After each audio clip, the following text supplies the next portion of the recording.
Olá, pessoal, tudo bem? Na aula de hoje, nós iremos falar sobre o conceito de energia química e como nós podemos calcular a variação de energia em uma reação química. Nós podemos chamar de energia química todo tipo de energia que está armazenada nas substâncias. Essa energia é proveniente da ligação química entre os átomos que formam as moléculas e também das forças de interações que mantêm as moléculas unidas. Cada substância armazena uma quantidade de energia específica, e durante uma reação química, além do rearranjo de átomos, nós temos também a troca de energia entre reagentes e produtos. As fontes de energia química são bastante comuns e nós temos a presença delas em praticamente todas as coisas existentes no planeta, inclusive no corpo dos seres humanos. Segundo o que chamamos de primeira lei da termodinâmica, a energia não pode ser criada e nem destruída, ela só pode ser convertida de uma forma para outra.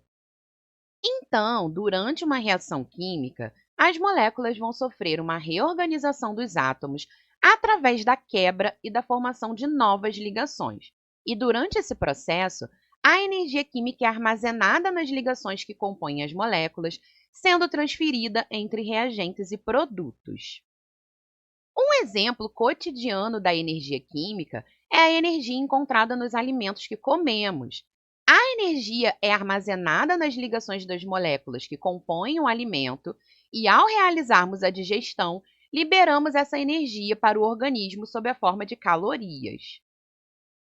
Toda vez que ingerimos um alimento, as grandes moléculas vão ser divididas em moléculas menores, que vão poder ser usadas pelas células do nosso corpo. E durante a digestão, a energia química é convertida em calor, energia cinética e outras formas de energia química, como as armazenadas nas células de gordura do nosso corpo. Nós iremos estudar as trocas de energia na forma de calor envolvidas nas reações químicas e também nas mudanças de estado físico. E esse estudo é o que nós chamamos de termoquímica. Dentro do conceito de termoquímica, nós temos duas possibilidades para a troca de energia na forma de calor: o processo exotérmico e o processo endotérmico. O processo exotérmico é aquele que ocorre com liberação de calor. Então, nós temos uma reação química que um dos produtos é o calor. Já o processo endotérmico é aquele que ocorre com absorção de calor. Então, neste caso, o calor é necessário para que a reação ocorra. Aqui nós temos a imagem de um palito de fósforo sendo queimado. Essa reação de combustão pode ser representada simplificadamente por madeira reagindo com o gás oxigênio do ar, dá origem a gás carbônico, mais água, mais calor. Mas de onde virá essa energia ou esse calor? Quimicamente falando, a energia contida nos reagentes, no caso, a madeira e o gás oxigênio, foi liberada quando eles se transformaram nos produtos. Ou seja, cada substância deve apresentar um certo conteúdo de energia, que é o que nós denominamos entalpia e representamos pela letra H maiúscula. A absorção ou liberação de energia, apesar de geralmente ocorrer sob a forma de calor, pode ocorrer também sob a forma de luz, descarga elétrica e outros meios. O que irá determinar o tipo de processo envolvido será a diferença entre a energia dos reagentes e a energia dos produtos, que é o que quimicamente chamamos de variação de entalpia da reação. Então, de forma resumida, quando a energia dos reagentes é menor do que a energia dos produtos, a reação precisa absorver calor para sair dos reagentes para os produtos. E no caso da energia dos reagentes ser maior do que a energia dos produtos, a reação irá liberar essa diferença de energia sob a forma de calor. Em termos práticos, o que nós conseguimos medir é a variação de entalpia de um processo, utilizando um aparelho chamado de calorímetro. Essa variação de energia corresponde à quantidade de energia liberada ou absorvida durante um processo, que tem que ser realizado à pressão constante. O cálculo da variação de entalpia é dado pela seguinte expressão: a variação de entalpia é a entalpia final da reação menos a entalpia inicial. Como nós temos uma reação química, nós podemos representar também como a variação de entalpia sendo o somatório da entalpia dos produtos, que é o final da reação, menos o somatório da entalpia dos reagentes, que é o início da reação. Então, vamos falar um pouquinho sobre cada um dos dois processos que nós temos. Os processos endotérmicos são aqueles onde ocorre a absorção de calor, portanto, a entalpia dos produtos será maior do que a entalpia dos reagentes. Então, graficamente, nós teremos uma reação onde a energia inicial tem um valor menor e a energia final tem um valor maior, ou seja, nós temos uma energia absorvida no processo. Então, o gráfico de um fenômeno ou um processo endotérmico sai de um valor mais baixo para um valor mais alto e, consequentemente, como a entalpia da reação é produto menos reagente, a variação de entalpia deve ser um valor maior do que zero, pois eu preciso absorver energia para chegar ao produto. Aqui nós temos a representação de uma reação endotérmica. Gás nitrogênio, que é o N2, mais gás oxigênio, que é o O2, formando 2NO. Essa reação pode ser representada por um gráfico deste tipo aqui. Então, os meus reagentes, que são o N2 e o O2, estão numa energia menor e eles absorvem energia para formar o produto, que é o NO. Como a entalpia dos reagentes é menor do que a entalpia dos produtos, o ΔH para essa reação precisa ser maior do que zero. Alguns exemplos de processos endotérmicos do nosso cotidiano: a fusão da água, que é a passagem da água do estado sólido para o estado líquido, a ebulição da água, que é a passagem do líquido para o gasoso, a produção de ferro nas siderúrgicas.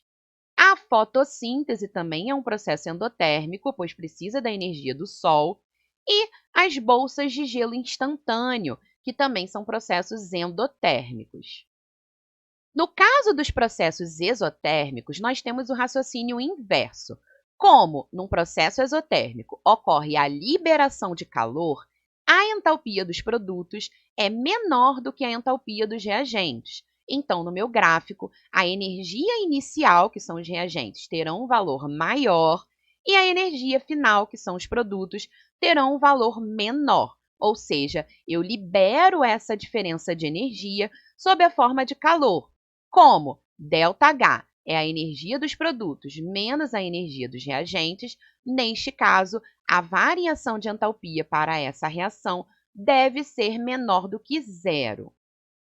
Aqui, nós temos a representação de uma reação química exotérmica. O carbono sólido, que é o carvão, reage com o gás oxigênio para formar gás carbônico e liberar calor. Então, carbono e gás oxigênio são os meus reagentes, que possuem uma energia maior, e eles serão convertidos em gás carbônico, que possui uma energia menor.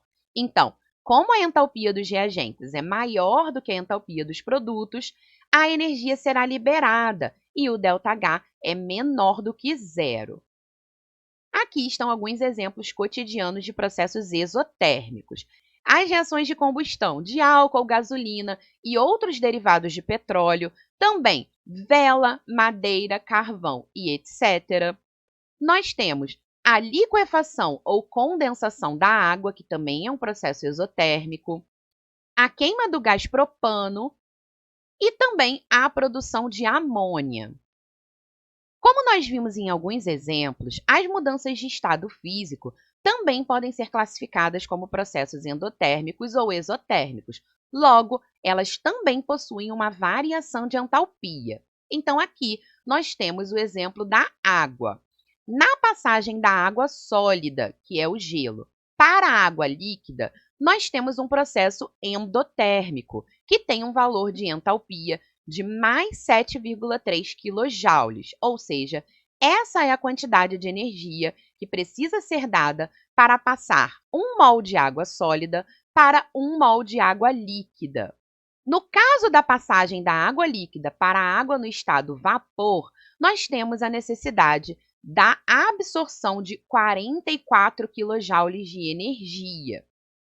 Então, nós podemos resumir esses processos de mudança de estado da seguinte forma: o sentido endotérmico, ou seja, sentido que absorve energia, nós temos para a fusão da água uma absorção de 7,3 kJ e para a vaporização da água uma absorção de 44 kJ. Agora, e o sentido inverso, que é o sentido exotérmico?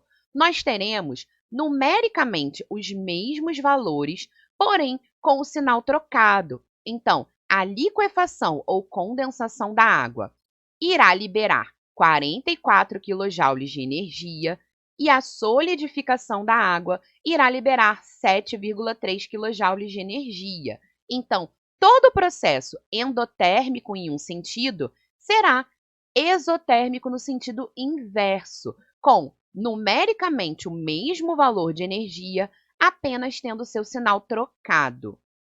Então, de maneira resumida, nós temos que do sólido para o líquido e do líquido para o gasoso, nós temos processos endotérmicos e, neste caso, a sublimação também está incluída. E, no sentido inverso, do gasoso para o líquido e do líquido para o sólido, nós temos processos exotérmicos. Bom, gente, essa foi a nossa aula de hoje. Espero que vocês tenham entendido e até a próxima!